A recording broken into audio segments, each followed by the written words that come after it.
Hey everyone, and welcome back for another deep dive. Yeah, it's great to be here. Today we're looking at eco-spirituality. Ooh, that's a good one. It is, and we've got a ton of sources about how connecting with nature can be like this incredible path to personal healing. Yeah, and I think what's really interesting is how it goes beyond just like, enjoying a pretty view or something. Right, it's not just about liking nature. It's about recognizing that we're actually a part of it, you know? Like we're not separate from it. Exactly. And that's where this whole idea of eco-spirituality comes in. Okay, so how would you explain like the core of eco-spirituality? Well, it's all about understanding that deep connection between humans and all of nature. Like everything's intertwined. We hear that a lot, but what does that actually mean? Well, it means that harming the planet is basically harming ourselves. And when we care for the earth, we're also taking care of our own well-being. I see, so it's like a reciprocal relationship. Exactly. And that's where the healing comes in. Yeah, a lot of the sources talk about how much modern life disconnects us from nature. Oh, absolutely. We spend so much time indoors staring at screens. And that takes a toll, doesn't it? It really does. I mean, think about how good you feel after spending time outdoors. Oh, for sure. That's that connection right there. Yeah. And it can be a powerful tool for healing. The sources talk about this idea of grounding, which I find fascinating. Grounding. Have you ever noticed how just taking off your shoes and walking on grass can like instantly make you feel calmer? Oh, totally. It's like this instant reset button. Yeah. And there's actually a ton of research now that backs that up. Oh, yeah. There's a growing body of research showing that physical contact with the earth can have a real impact on our bodies. So it's not just some woo-woo idea. Nope. It's science. So what's actually happening when we ground ourselves? Well, studies have shown that grounding can reduce stress hormones, improve sleep, and even decrease inflammation. Wow. So it's like the earth is recharging us somehow. That's a great way to put it. Okay, so grounding, that's one way to connect, but the sources also talk about the power of the elements. Ah, the elements, yes. Earth, air, fire, water. Each one offers something different. There's different types of healing. Exactly, like when you need to feel more grounded and stable, We literally. should connect with the earth element. Right, spending time in forests gardening, even just holding a stone can help. I love that. And then when you're feeling mentally foggy or like you need a fresh perspective, air can be super helpful. So like feeling the wind, watching the clouds. Exactly. It's about inviting that lightness and movement into your being. And what about fire? I always feel like fire has this really powerful transformative energy. It totally does. Fire is about releasing old patterns, emotional baggage, things that no longer serve us. Like a symbolic burning away. Exactly. And even something as simple as lighting a candle can be a powerful ritual for letting go of negativity. That makes sense. And then there's water, which always makes me feel peaceful. Water helps us process emotions, go with the flow. It's like a cleansing element. Right. Whether it's a calm lake, a rushing river, or the vast ocean, being near water can help us tap into our emotions and find release. So we have these 4 elements, each with its own unique healing properties. It's like nature's giving us this amazing toolkit. But how do we actually incorporate these ideas into our daily lives? Well, that's where some of the techniques in the sources come in. Like what? Well, they suggest things like intentional nature walks, where you're really engaging all your senses. So not just going for a walk, but really being present in nature. Exactly. Noticing the colors, the smells, the sounds, really absorbing the details of your surroundings. And one of the sources talks about journaling in nature. Oh, yeah. Finding a quiet spot and letting your thoughts and feelings flow onto the page. I can imagine that being really powerful. It is being in nature can create this amazing safe space for introspection. Okay, and then there's eco-spiritual meditation. Ah, yes. Have you ever tried that? I haven't, but I'm curious. Well, the sources mention a visualization where you imagine yourself as a tree, roots anchoring you to the earth, drawing energy from the ground up. That sounds amazing. It's a beautiful way to connect with the earth's energy on a deeper level, feeling that sense of grounding and support. And finally, the sources talk about gratitude rituals. Ah, yes, gratitude. Expressing gratitude for the clean air we breathe, the beauty that surrounds us, the very ground that sustains us. It's easy to take those things for granted. It really is. But when we practice gratitude, it shifts our whole perspective. From taking to giving. Exactly.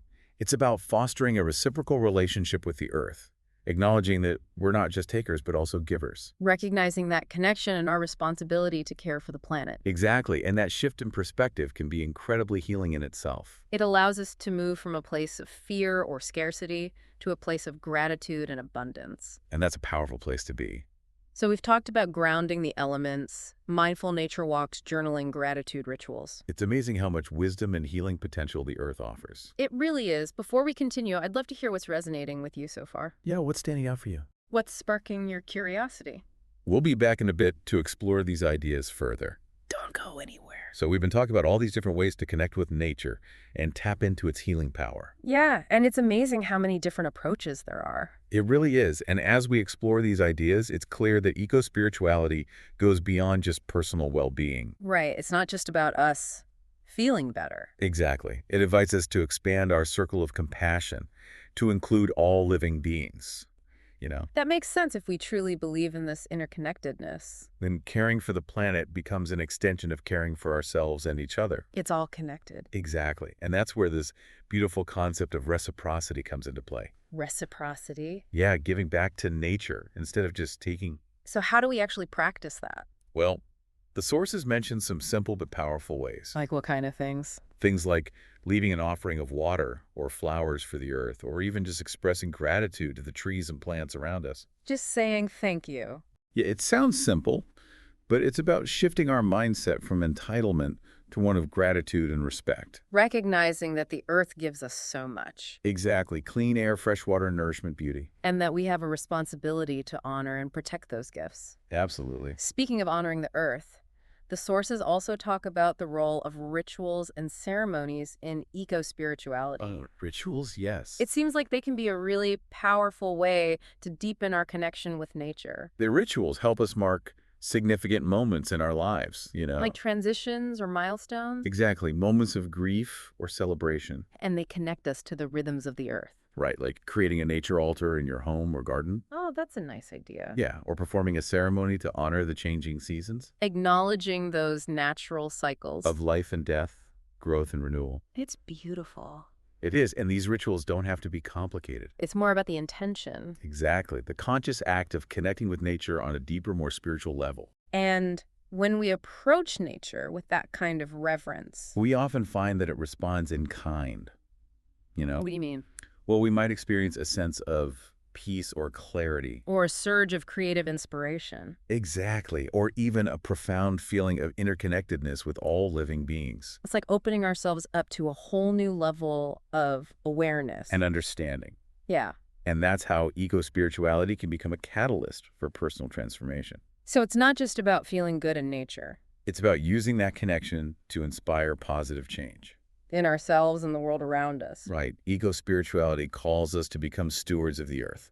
Advocates for its well-being. Agents of positive change in our communities. So it's about action as well as contemplation. Absolutely. Yeah. The sources emphasize that connecting with nature is just the first step. Right. It's not enough to just think about it. We have to actually do something. So what kind of actions are we talking about? It can be anything from making more sustainable choices in our daily lives, Like, reducing our consumption, recycling, supporting local farmers, yeah, those are all great. or getting involved in environmental activism. Advocating for policies that protect our natural resources. Exactly. It's about aligning our actions with our values. Recognizing that our choices have an impact. A ripple effect on the web of life, And that even small actions can make a difference. especially when multiplied by millions of people. That's powerful. It is. And that brings us to another important aspect of eco-spirituality, community. Community. Yeah, the sources highlight the importance of connecting with like-minded individuals. People who share our passion for the earth. Exactly. There's a real sense of synergy that comes from gathering with others who are committed to living in harmony with nature. Have you ever felt that energy? Oh, absolutely. It's Yeah. incredibly empowering to share ideas, support each other's efforts. And work together towards a common goal. Right. And these communities can take many forms. Like what? Local environmental groups, online forums, spiritual retreats focused on eco-conscious living. It's about finding those spaces where we can learn from each other. Inspire each other and amplify our collective impact. And that sense of community is especially important now. With all the environmental challenges we're facing, Climate change, pollution, deforestation. it can feel overwhelming at times. It really can. But when we come together, when we tap into that collective wisdom and resilience of the eco-spiritual community. We can find the strength to keep moving forward. And the hope. We're not alone in this journey. Exactly. And that's what's so inspiring about eco-spirituality. It's not just about personal growth. It's about collective evolution. Recognizing that the two are interconnected. When we heal ourselves, we heal the planet. And when we work to heal the planet, we create the conditions for individual and collective well-being to flourish. It's a beautiful cycle of reciprocity. Within ourselves and in our relationship with the earth. And the beauty of it is that everyone can participate. No matter who you are or where you live. There are ways to connect with nature and tap in to its healing power. Whether it's taking a few moments to appreciate the trees in your neighborhood or volunteering for a local environmental organization. Every act of kindness towards the earth ripples outward. Creating a more harmonious and sustainable world. As we continue our deep dive into eco-spirituality, we'll explore even more ways to nurture this vital connection. Both for our own well-being and for the well-being of the planet we call home. Okay, so we've been talking about all this amazing stuff like grounding and the elements and rituals. Yeah, there's so much to explore with eco-spirituality. It's really inspiring, but let's be honest. Mm. It's not always easy to put these ideas into practice, right? You're right. It can be tough, especially with our busy lives. Exactly. Like one of the big challenges that comes up in the sources is just finding the time Yeah. to actually connect with nature. Especially if you live in a city or have a crazy schedule. Right. It can feel like you need to escape to the wilderness or something. Yeah. But the sources actually offer some really practical advice. Oh, that's good. For finding those little pockets of nature in everyday life. Like what kind of things? Well, it doesn't have to be anything fancy. Okay. Even just a rooftop garden or a local park, or even a potted plant on your windowsill Yeah. can become those little points of connection. If you approach them with intention. Right. It's about making that effort. And being mindful. One source even suggests bringing natural elements into your home. I like what? Things like stones or shells or branches. I like that. Just to create that sense of grounding and peace. It's a nice reminder. Yeah, and then when you do find yourself in nature, really be present. Ease there. Engage all your senses. Or just rush through it. Yeah, savor it. Exactly. Another challenge that comes up in the sources is dealing with those feelings of eco-anxiety or despair. That can be tough. It's hard not to feel overwhelmed sometimes. With everything that's happening in the world. It's heavy stuff. It is. And the sources emphasize that eco-spirituality isn't about denying those emotions. Right. It's not about pretending everything's fine. It's about finding ways to navigate them in a healthy way. So what can we do? Well, one of the most powerful antidotes to despair is action. Action. As we talked about earlier, taking those concrete steps to live more sustainably can be incredibly empowering. And it doesn't have to be these huge, drastic changes, right? No, not at all. It can be small things. Little things add up. Like choosing reusable bags or composting or biking instead of driving. Yeah, those are all great examples. It's about making those conscious choices. That align with your values. And contribute to a healthier planet. And when you do that, it not only helps the earth, but it also nourishes your own sense of purpose. Or you feel like you're making a difference. Exactly. And that can be really uplifting. The sources also suggest focusing on the positive stories. Oh, yeah, that's important. The people in communities who are working to make things better. There's so much good happening out there. It's easy to get caught up in the doom and gloom. It is, but there are these incredible stories of hope and resilience. And by celebrating those victories, we can fuel our own motivation. To keep going. To keep making a difference. And let's not forget the simple act of being in nature. Ah, yes. Just being in nature. That in itself can be such a balm for eco-anxiety. It really can, whether it's a walk in the woods, a swim in the ocean, or just sitting under a tree. Nature has this amazing way of calming our minds and soothing our spirits.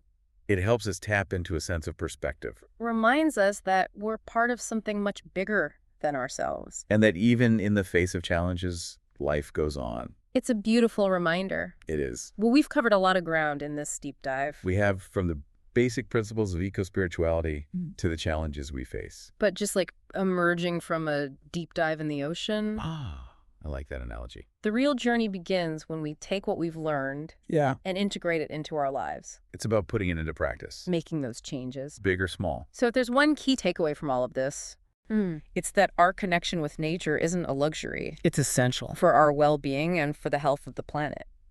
We need nature. And nature needs us. It's a reciprocal relationship. So as we wrap up this deep dive, Yeah. we leave you with this question. Okay. How will you nurture your own eco-spiritual journey What steps will you take to deepen your connection with nature to find healing and inspiration? and to contribute to a more sustainable and harmonious world? These are questions worth pondering. As you move through your day, Keep exploring keep diving deep. and stay curious. Thanks for joining us for another deep dive. We'll see you next time.